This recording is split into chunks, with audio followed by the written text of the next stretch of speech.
देखते हैं effect temperature का रेट कांस्टेंट पे। अगर आप टेम्परेचर को बढ़ाते हो यानी 10 डिग्री का डिफरेंस होता है तो बता गया था कि रेट कांस्टेंट या रेट 2 टाइम्स बढ़ जाती है। तो इसके लिए जो है आर्हेनियस ने बहुत अच्छी तरीके से थ्योरी दिया था और फार्मूले भी इस पे हैं। तो बुक एनसीईआरटी अगर बुक में जाएंगे तो उन्होंने एक रिएक्शंस बताया कि अगर जो है कोई भी रिएक्शंस होती है तो रिएक्टेंट होगा, तो रिएक्टेंट से क्या बनेगा, प्रोडक्ट। जैसे मान लो H2 है प्लस I2 है तो इससे क्या बन जाता है 2HI। तो इसका मतलब ये रिएक्टेंट्स हैं। तो ये रिएक्टेंट के बीच में बॉन्ड होगा, किस किस बीच बॉन्ड होगा, यानी H के बीच बॉन्ड होगा और फिर क्या होगा I के बीच बॉन्ड होगा। तो क्या हो, ये आपस में टकराव हो। जब ये टक्कर होंगे, कोलिजन्स होंगी, तब जाके प्रोडक्ट में चेंज करेंगे। तो एक तरह का कि जो आपकी थ्योरी पढ़नी पड़ेगी उसका नाम होगा कोलिजन थ्योरी। तो अगर आप कोलिजन थ्योरी में देखते हैं, ठीक है, और ये जरूरी नहीं है कि जितने कोलिजन्स हो रहे हैं सबके सब प्रोडक्ट में चेंज हो जाएं। कोलिजन का मतलब टक्कर, तो जरूरी नहीं कि हर टक्कर जो है प्रोडक्ट में चेंज हो जाए। इसी पे आर्हेनियस साहब ने पूरी चीज़ें बताई थी। तो आओ देखते हैं, एक लाइन यहाँ लिख सकते हो, कोलिजन थ्योरी में एक लाइन लिखिए, not all collisions between reactant molecules, not all collisions between reactant molecules are effective. Not all collisions between reactant molecules are effective. Gives product. ये ज़रूरी नहीं है कि जितने टक्कर हों सबके सब इफ़ेक्टिव हों और प्रोडक्ट में चेंज हो जाए। अगर आप एनसीईआरटी में देखेंगे तो ये बताया जाता है कि अगर ये रिएक्शंस कंप्लीट होती है तो ये कोलिजन थ्योरी का पूरा डिटेल बताएंगे। अभी तो मेरा मकसद ये है कि जो है टेम्परेचर बढ़ाने से अगर जो है रेट कांस्टेंट्स बढ़ गई थी तो इस पे जो है कोई रिएक्शंस कैसे होती है इसके बारे में आपको बताना चाहता हूँ। जैसे H है, H2 है, तो ये H के बीच बॉन्ड होगा और ये प्लस I के बीच बॉन्ड होगा। तो ये बॉन्ड टूटेंगे तो एक बीच में इंटरमीडिएट होती है जिसे क्या बोलते हैं, ट्रांजिशन स्टेट या बोलते हैं एक्टिवेटेड कॉम्प्लेक्स। तो इसका मतलब ट्रांजिशंस या एक्टिवेटेड कॉम्प्लेक्स बनेंगे। और अगर ट्रांजिशन या एक्टिवेटेड कॉम्प्लेक्स बनते हैं तो ये फिर किसमें, ये फौरन टूट किसमें चेंज हो जाएंगे, प्रोडक्ट के अंदर। तो ज़रूरी ये है कि जो रिएक्टेंट हो पहले कहाँ पहुँचे, रिएक्टेंट पहले एक्टिवेटेड कॉम्प्लेक्स बनाए, यानी एक थ्रेशोल्ड लेवल पे पहुँचें। जब थ्रेशोल्ड पे पहुँच जाएंगे तो वो प्रोडक्ट में चेंज हो जाएंगे। अब ये चीज़ तो देखना पड़ेगा। जैसे मान लो देखते हैं अब एक चीज़, जैसे इन्हीं के हम ग्राफ देखें, एनसीईआरटी में जाएंगे ग्राफ देखते हैं तो ग्राफ देख लीजिए। जैसे ये रहा,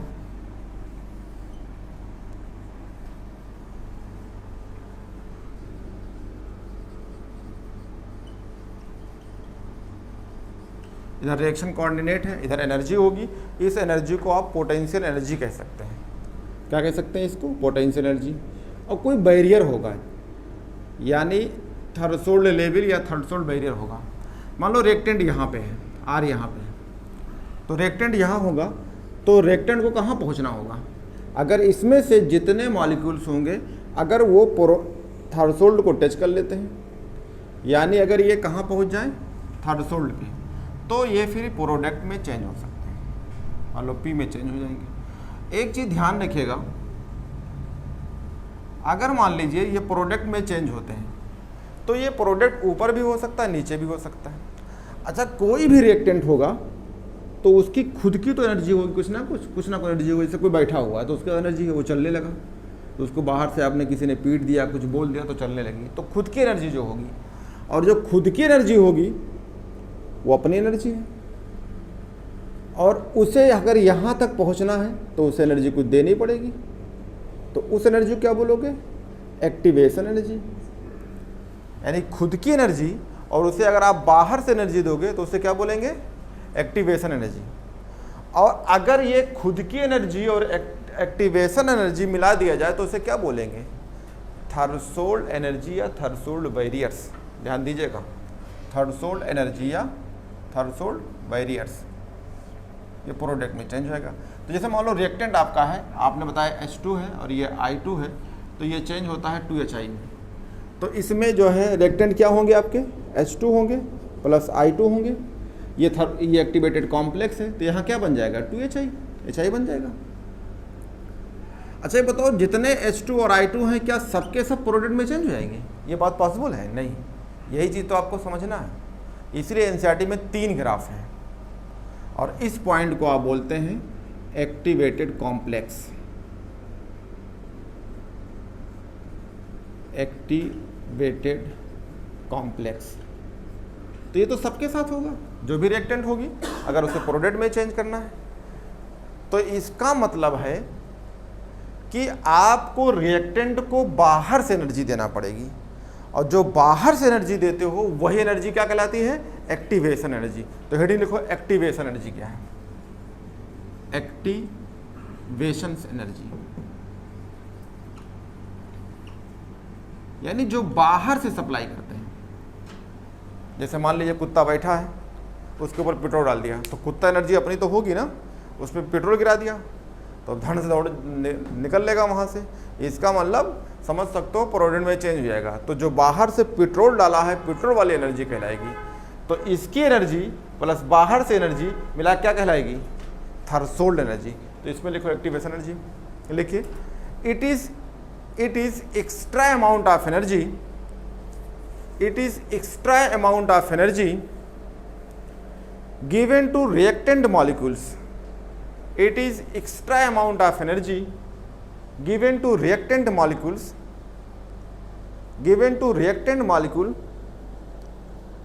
molecules so that its energy become equal to threshold energy. Its energy becomes equal to threshold energy, equal to threshold energy।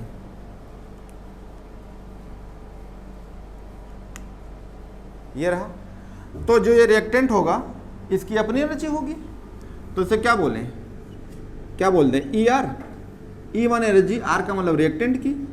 अब रिएक्टेंट यहाँ H2I2 कुछ भी हो सकता है, और आपने बाहर से एनर्जी दिया, कौन सी एनर्जी दिया, ये एनर्जी है E, यहाँ लिख दिया A, तो क्या हो गया एक्टिवेशन एनर्जी। ये बराबर किसके हो गए, थ्रेशोल्ड के, थ्रेशोल्ड बैरियर या थ्रेशोल्ड एनर्जी के। ये यानी आपको अगर बाहर से एनर्जी देंगे थ्रेशोल्ड तक पहुँचा दीजिए, तो वो चीज़ एक्टिवेटेड कॉम्प्लेक्स बन जाएगी, ट्रांजिशन स्टेज बन जाएगा और प्रोडक्ट में चेंज होगी।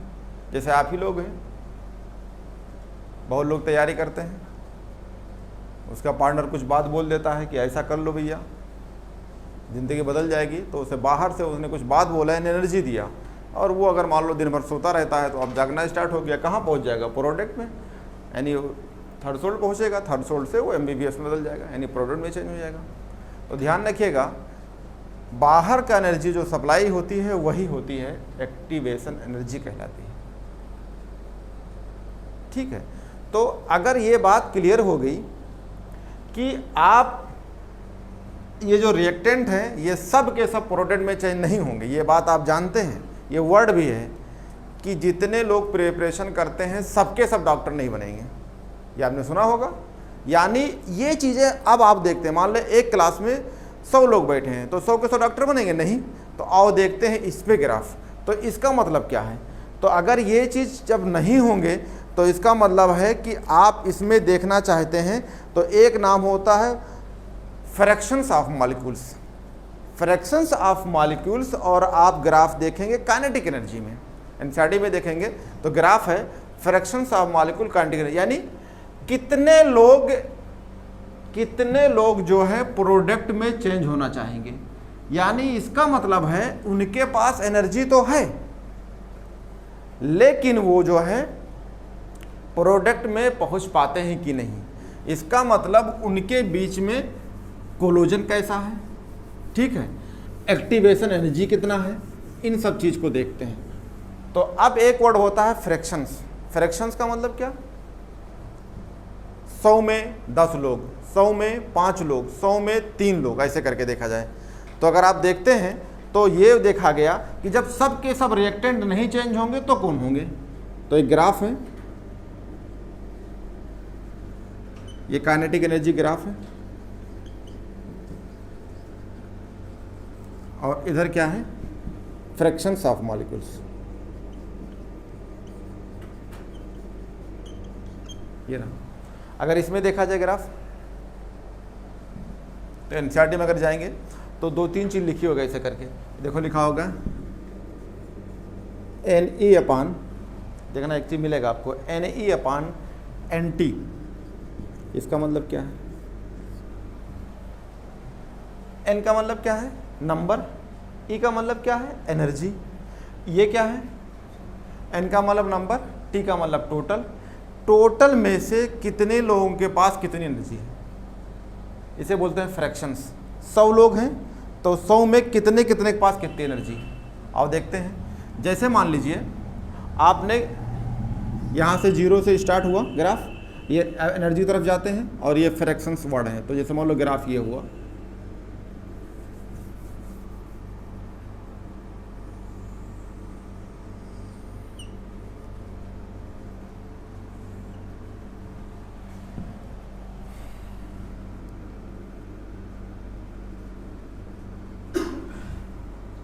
स्टार्ट करते हैं। इधर जाएंगे तो क्या कहलाएगी, काइनेटिक एनर्जी। इधर जाएंगे तो फ्रैक्शंस, यानी कितने लोग हैं। तो मान लो देखा,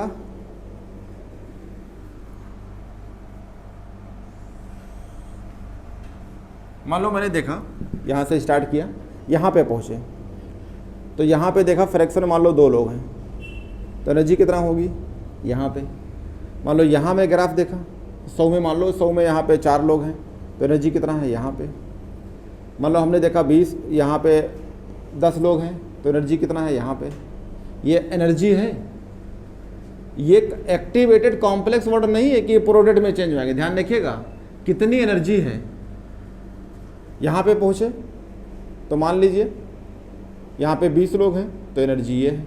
यहाँ मैंने पहुँचा पीक पे, पीक मतलब मोस्ट प्रोबेबल, मतलब ज़्यादा से ज़्यादा लोग, तो मान लो 25 लोग हैं, तो एनर्जी 25 लोगों की ज़्यादा, मतलब 25 लोग हैं यानी 100 में से, लेकिन उनकी एनर्जी कितना है। मान लीजिए एनर्जी यहाँ पे 2 जूल है, यहाँ 3 जूल है, ऐसे करके मान लो यहाँ पे 20 जूल है।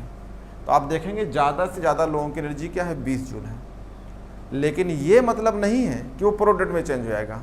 तो जो पीक पे रहेगा उसका नाम होता है मोस्ट प्रोबेबल काइनेटिक एनर्जी, ज़्यादा से ज़्यादा काइनेटिक एनर्जी है। समझ में आ रहा है, मोस्ट।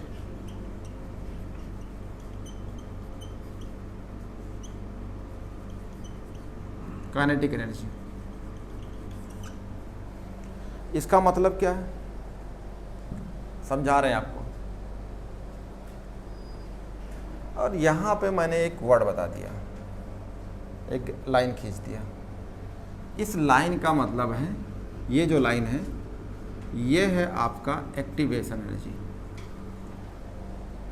ध्यान दीजिएगा, बहुत सारे लोग एनर्जी लिए हैं लेकिन प्रोडक्ट में कन्वर्ट हो पा रहे हैं नहीं।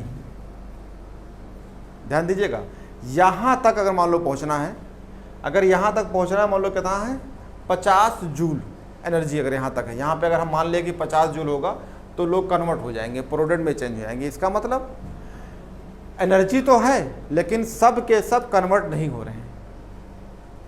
ध्यान दीजिएगा, ये है फ्रैक्शन से, मतलब 100 में मान लिया या कितने में है, तो हमने मान लिया एक चीज़ कि 100 है टोटल और कितने लोग हैं नंबर में, तो हिसाब से काइनेटिक एनर्जी ये देखा गया कि अगर यहाँ चेक किया जाता है इस पीक पे, तो जब ज़्यादा से ज़्यादा लोगों के पास एनर्जी है, मान लो यहाँ पे 20 या मान लो 25 मान लिया है, धीरे धीरे इधर बढ़ते गए, आप यहाँ 25 तक आ गए।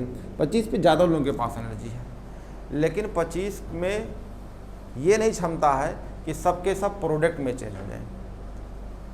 यानी प्रोडक्ट में कितने, कुछ ही लोग चेंज हो जाए। कुछ लोगों के पास एनर्जी अगर 50 है या 50 से ज़्यादा हो जाए तो वो किस में चेंज हो जाएंगे, प्रोडक्ट के अंदर चेंज हो जाएंगे। ध्यान दीजिएगा, अगर एक चीज़ इसका इफेक्ट आप टेम्परेचर पे देखा जाए, यही चीज़ें ध्यान देना। मैं इंसाइड में जाएंगे तो एक ग्राफ और बना हुआ है, लेकिन मैं इसी में दोनों ग्राफ समझाना चाहता हूँ। अभी आपने क्या पढ़ा कि टेम्परेचर बढ़ाने से टेम्परेचर बढ़ाने से यानी 10 डिग्री डिफरेंस करने से रेट या रेट कांस्टेंट 2 टाइम से बढ़ जाती है। चलो देखते हैं, अगर हमने मान लो टेम्परेचर रखा था ये T, तब कोई दिक्कत नहीं था। हमने टेम्परेचर क्या कर दिया, 10 डिग्री बढ़ा दिया। तो देखो अब जो ग्राफ बढ़ेगी,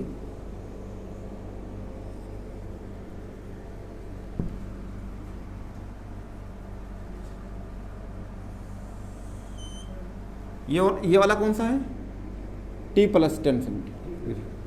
अब देखना कितने लोग चेंज हो गए, इतने सारे लोग, ये यानी ये जो एरिया डार्क वाला एरिया है, यानी इतने लोग चेंज हो गए। यानी इससे ये प्रूव हो गया कि टेम्परेचर को 10 डिग्री बढ़ाने से रेट बढ़ जाती है, रेट कांस्टेंट बढ़ जाती है। यानी इसका मतलब है कि एक्टिवेशंस एनर्जी के बराबर मॉलिक्यूल्स उससे बराबर हो सकते हैं या उससे ज़्यादा होके चेंज हो सकते हैं। तो ये ग्राफ अगर आप एनसीईआरटी में देखेंगे तो ये मिलेगी कि टेम्परेचर चेंज करने से, अगर एनसीईआरटी में ग्राफ देखेंगे चेंज करने से, तो ये लाइन मैंने हेड लिखा था effect of temperature on rate constant. तो टेम्परेचर के चेंज होने से जरूरी नहीं है कि मोस्ट प्रोबेबल एनर्जी किसी के पास है, ज़्यादा है, लेकिन वो प्रोडक्ट में चेंज हुआ है, ये मकसद नहीं है। ज़्यादा से ज़्यादा लोगों के पास है, लेकिन वो लोग जो है कन्वर्ट नहीं हो सकते हैं। किसी को कन्वर्ट होना है तो आप समझ सकते हैं उसकी एनर्जी हो प्लस क्या एनर्जी मिल जाए, बाहर से एनर्जी। तो बाहर वाली क्या है, एक्टिवेशन एनर्जी। तो हमने ये लाइन खींच दिया कि अगर यहाँ तक कोई पहुँचेगा या इसे क्रॉस कर जाएगा तो इसका मतलब प्रोडक्ट में चेंज हो जाएगा। तो एनसीईआरटी में एक लाइन अगर आप देखेंगे तो ये लाइन मिलेगी, इस ग्राफ के बाद जो है लाइन मिलेगी। क्या लाइन मिली होगी, अगर आप देखेंगे तो एक लाइन लिखा होगा एनसीईआरटी में सबसे नीचे, अगले पेज पे 113 नंबर पेज पे देखेंगे तो एक चीज़ लिखी होगी। क्या लिखा होगा, कह रहा है increase the temperature of substance increase the fractions of molecules. क्या हो गया, टेम्परेचर के बढ़ाने से फ्रैक्शंस ऑफ मॉलिक्यूल क्या हुए, नहीं बढ़े क्या। देख लो ये ग्राफ देखो, बढ़ गई। तो टेम्परेचर बढ़ाने से फ्रैक्शंस ऑफ मॉलिक्यूल बढ़ गए, ठीक है, अंडरलाइन कर लो ये लाइन को। Molecules which collide the energy, यहाँ से अंडरलाइन, ये लाइन आ चुका है एग्जाम में, which collides the energy greater than EA। यानी इसका मतलब क्या हो गया, कौन कोलाइड करेगा, जिसकी एनर्जी क्या हो जाए, EA से ज़्यादा, वो कोलाइड करेंगे। It is clear from the diagrams that is curve at T + 10 the area showing in the fractions of molecules having energy equal or greater than activation energy। ये लाइन अंडरलाइन करना होगा, equal or greater than। तब क्या होता है, get double leading the doubling the rate of the reactions। यानी इसका मतलब है टेम्परेचर के बढ़ाने से फ्रैक्शंस ऑफ मॉलिक्यूल बढ़ जाते हैं। लाइन लिख लो, अपने उसमें लिख सकते हैं कॉपी में कि on increasing the temperature fractions of the molecule increases।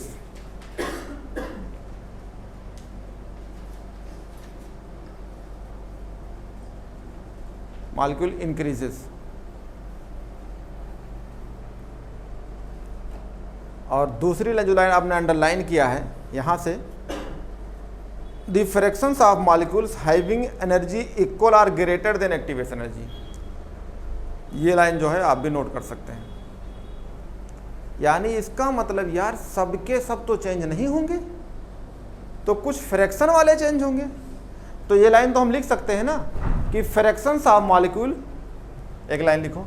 अब यहीं से एनसीईआरटी एक्टिवेशन उनकी आरएनएस की प्रूव होती है। तो लिखो fractions of molecules which cross the activation energy.